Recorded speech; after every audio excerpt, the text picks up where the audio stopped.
Elson Bakili Muluzi is a Malawian politician who was President of Malawi from 1994 to 2004. He was also chairman of the United Democratic Front, UDF, until 2009. He succeeded Hastings Kamuzibanda as Malawi's president.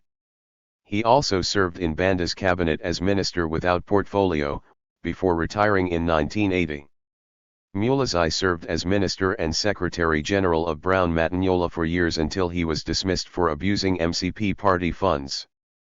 Presidency.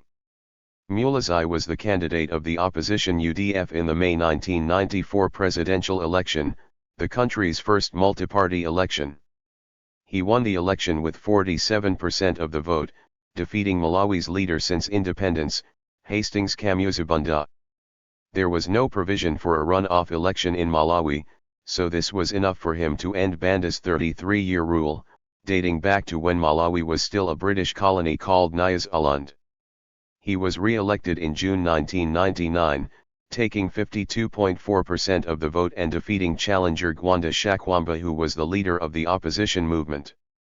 In 2002 he proposed an amendment to Malawi's constitution that would have allowed him to run for a third term, but this was abandoned in the face of demonstrations against him, as well as vigorous opposition from the legislature and courts. After serving 2 terms, he therefore handed over power to his successor after the May 2004 election, in which UDF candidate Bingu W. Mutharika, who was handpicked and groomed by Muluzi, was elected to succeed Muluzi as president. Muluzi came to lead the UDF after leaving the Banda government, and he became an advocate for democracy. Muluzi's time as president was marred by controversy and scandal, particularly due to the sale of Malawi's reserves of maize to other countries shortly before the onset of a drought, which resulted in famine throughout the country. Despite international pressure, the millions of dollars realized from the sale of Malawi's food reserves have never been turned over, and it is widely suspected that it wound up in foreign accounts belonging to Muluzi and his supporters. Post-presidency. Even with the controversy and questionable dealings, Muluzi was a popular leader, particularly in the southern part of the country. He remained the chairman of the UDF. After a dispute with his successor as president, Mutharika, the latter left the UDF and formed his own party, the Democratic Progressive Party, DPP, in February 2005. In April 2005, Muluzi apologized to Malawians for choosing Mutharika as his successor and imposing him on the country. On July 27, 2006, Muluzi was arrested on fraud and corruption charges. He was released on bail later that day. Hours after his arrest, the chief investigator Gustav Kaliwo was suspended by President Mutharika. Director of Public Prosecutions Ismail Wadi said he had no choice but to drop the charges. Muluzi was once more arrested on February 26, 2009 and initially charged with 86 counts of corruption and abuse of office. The charges claimed that he had allegedly diverted 1.7 billion Malawi kwacha, $11 million, of donor money into his personal account, funds that came from, among others, the Republic of China, the Kingdom of Morocco, and Libya. As a former Commonwealth leader, Muluzi was invited by the Commonwealth Secretary-General to chair the Commonwealth Observer Group, which observed the 2012 general election in Lesotho. 2009 presidential candidacy. In early March 2007, with many prominent members of the UDF calling for Muluzi to run for president in 2009, the party said that he would have until March 11 to declare whether he intended to run.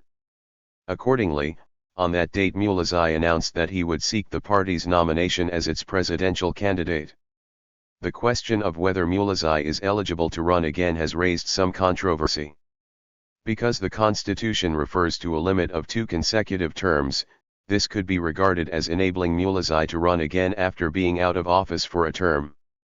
The chairman of the Anti-Corruption Bureau, ACB, Alex Nampata, announced on March 17, 2008, that the ACB intended to prosecute Muluzi for allegedly diverting about $11 million of donor money into his personal account, Nampata said that the ACB had asked the courts to lift an injunction that prevented it from questioning Mulizi.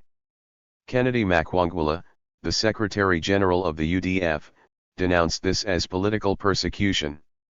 On April 24, 2008, a UDF convention chose Mulizi as the party's 2009 presidential candidate.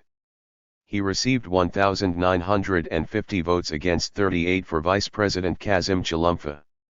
On March 20, 2009, the Malawi Electoral Commission passed a judgment to bar Bakili Mulizi from running for the presidency for the third time. Mulizi challenged this, but on May 16, only 3 days before the election, the Constitutional Court of Malawi ruled that Mulizi could not run again. By that point, Mulizi and the UDF had thrown their support behind the candidacy of John Tembo, the president of the Malawi Congress Party, MCP. Mulizi announced on December 23, 2009, that he was retiring from active politics and that Friday Jumbe was replacing him as UDF leader.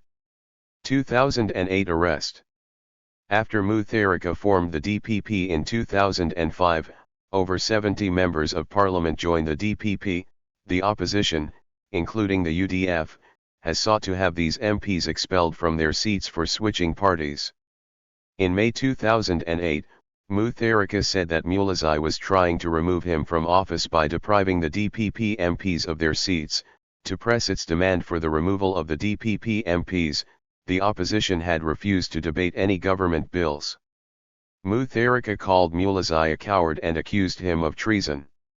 Speaking on Joy Radio, a station he owns, on May 12, 2008, Mulizi denied any plot against Mutharika and expressed exasperation with threats made by Mutharika.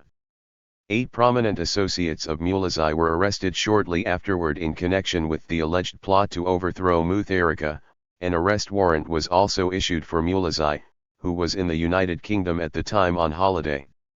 In connection with the investigation into this alleged plot, police attempted to search Mulizi's home on May 14, but his guards barred them from entry. According to an aide to Mulizi, Humphrey Mvula, the police said that they wanted to remove guns from the home, but Mvula said that these guns had been issued by the police themselves for Mulizi's protection.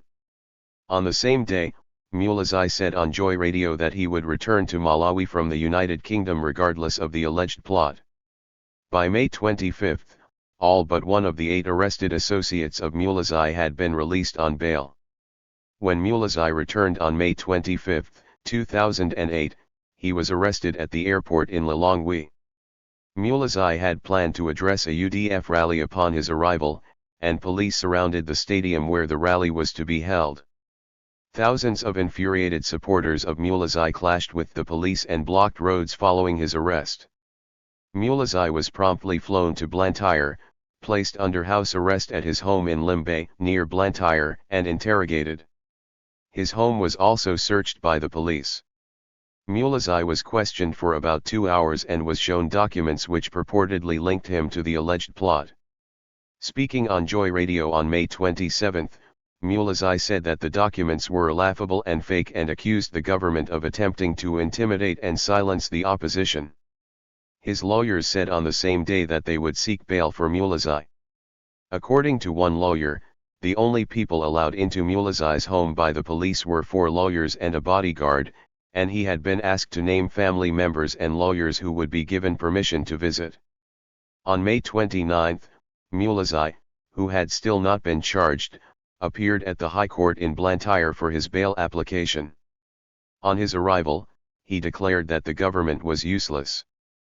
Fahad Asani, the head of Mulizi's legal team, described the arrest as illegal and unconstitutional and demanded his release from house arrest. According to Asani, because more than 48 hours had passed and Mulizi had not been charged, it was necessary for him to be released without any conditions. Wazi Kaira, the director of public prosecutions, urged the court to reject the bail application, stressing that treason was a very serious offense which carries a heavy penalty. He said that investigations were continuing and expressed concern that they would be jeopardized and evidence tampered with. Kaira also requested that the court impose very strict conditions if it chose to grant bail.